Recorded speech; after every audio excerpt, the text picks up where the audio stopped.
मेरे प्यारे दर्शकों, सभी को कृष्ण गोपाल थापर का प्रेम भरा नमस्कार। बड़ों को प्रणाम और बच्चों को प्यार, ये बहुत ज़रूरी होता है।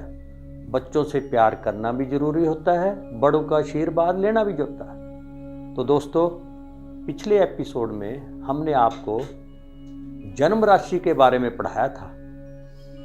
अब हम आपको आगे लिए चलते हैं। तो दोस्तों, अब हम आपको बताते हैं कि 27 नक्षत्रों में से एक नक्षत्र अभिजीत नक्षत्र भी होता है।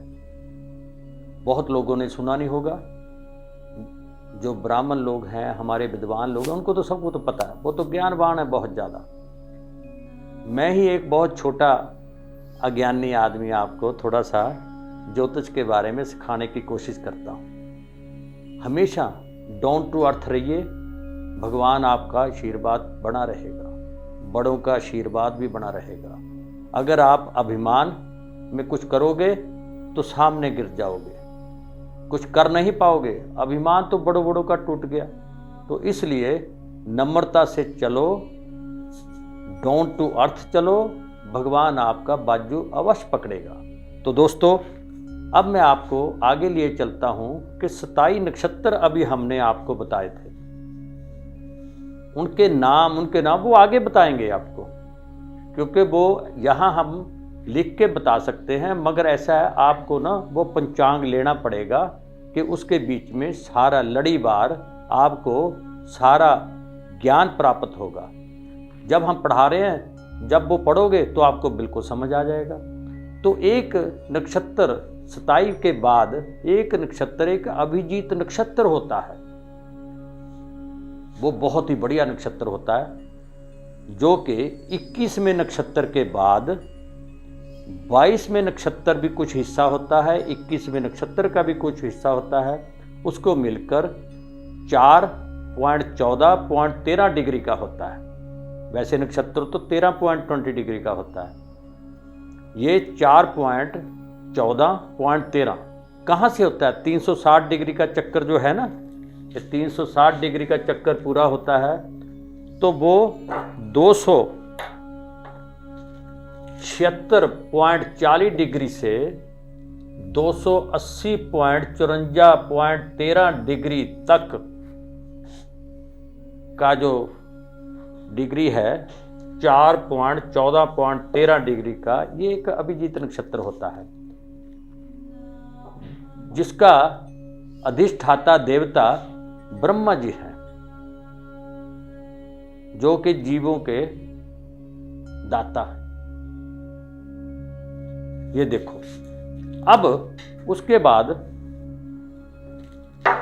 ब्रह्मा जी कहां पैदा हुए? भगवान विष्णु की कमल के फूल से। सबको पता है ना, इतना तो ज्ञान हर एक को होता है। तो दोस्तों, ये अभिजीत नक्षत्र का अधिष्ठाता देवता ब्रह्मा जी हैं, जो कि 4.14.13 डिग्री का होता है। और 21वें नक्षत्र के बाद 22वें नक्षत्र से पहले वो 4.14.13 डिग्री का बनता है। तो इसलिए टोटल नक्षत्र हो गए 28। आदमी सोचता है 28वां नक्षत्र कहां से आ गया? इस्तेमाल जो होते हैं कुंडली में वो 27 नक्षत्र होते हैं। डिग्री तो उतनी ही है, वो तो बीच में से निकाला गया है। जैसे राहु केतु होते हैं, आपको आगे आएगा, वो किसी के घर में जाके बैठ के कब्जा करके बैठ जाते हैं। तो इसलिए ये एक नक्षत्र का कुछ हिस्सा और दूसरे नक्षत्र का कुछ हिस्सा मिलाकर अभिजीत नक्षत्र बनता है। तो दोस्तों, नक्षत्र जो होता है 27 नक्षत्र, एक नक्षत्र कितने का हुआ? 360 degree divided by 27 is equal to 13.20 degree का नक्षत्र होता है। समझे आप? कितना नक्षत्र होता है? 13.20। ये जो डिग्री चलती है 100 तक नहीं चलती, ये डिग्री 60 तक चलती है। जो ग्रह की डिग्री होती है 60 तक होती है, 100 तक नहीं होती। कई बार आप कंप्यूटर में देखने, ये तो बनी नहीं है। समझे आप? चलो आगे चलते हैं। ये एक नक्षत्र की डिग्री 13.20 डिग्री बनी। और एक नक्षत्र में 4 चरण होते हैं। अभी मैंने पहले बताया था ना आपको, एक नक्षत्र में 4 चरण होते हैं। तो चरण का कितनी डिग्री हुई? 13.20 degree divided by 4 is equal to 3.20 degree. एक चरण का, एक चरण, एक नक्षत्र की डिग्री कितनी हुई? 360 divided by 27 is equal to 13.20 degree. और उसमें 4 चरण होते हैं, तो एक चरण की कितनी डिग्री हुई? 13.20 degree divided by 4 is equal to 3.20 degree बना। तो दोस्तों एक नक्षत्र में 4 चरण होते हैं, जो अभी आपको दिखाया 3.20 डिग्री, टोटल होता है 13.20 डिग्री। 13.20 डिग्री इंटू 27 बना दो, वो कितना हो जाएगा? 360 डिग्री बन जाएगा। तो दोस्तों चंद्रमा, अब मैं आपको बताऊं कि चंद्रमा एक राशि में 2.25 दिन रहता है। कितना रहता है? 2.25 दिन एक राशि में रहता है। पूरी ये कुंडली का चक्कर जो है वो चंद्रमा 27 दिन में लगाता है। कितना लगाता है? 27 दिन में।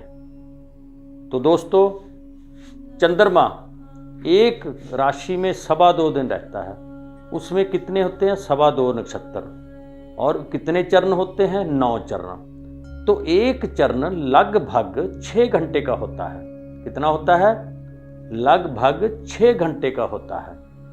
तो इसलिए 6 × 9 इज इक्वल टू 54 घंटा, 54 54 घंटे। तो चंद्रमा एक राशि में 54 घंटे रहने का प्रमाण देता है। क्या है? लगभग, क्योंकि राशियां जो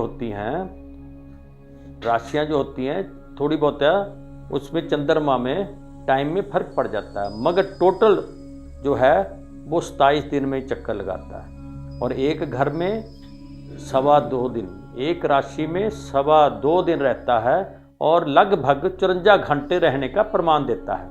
तो दोस्तों अब देखो कि चंद्रमा एक घर में 2.25 दिन, 2.25 नक्षत्र, 9 चरण और 54 घंटे, ये ध्यान रखना।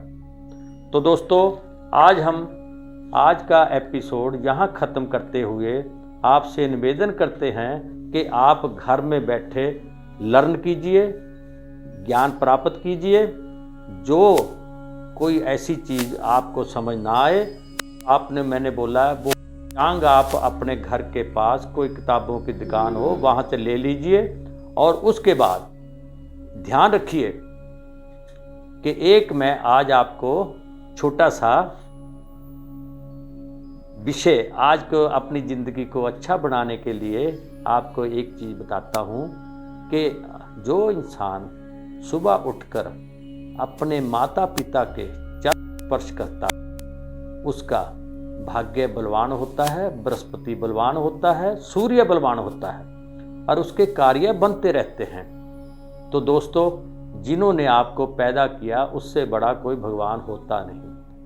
हम देखो कृष्ण भगवान ने अर्जुन को उपदेश देते हुए कहा था कि देखो सबसे बड़े भगवान जिसके माता पिता जिंदा हैं घर में, सबसे बड़े भगवान वो माता पिता हैं जिन्होंने उसको ये दुनिया दिखाई। अगर माता पिता ना होते तो क्या आप दुनिया देख सकते थे? उन्होंने दिखाई। उनका एहसान मानिए, उनकी सेवा कीजिए और फल लीजिए।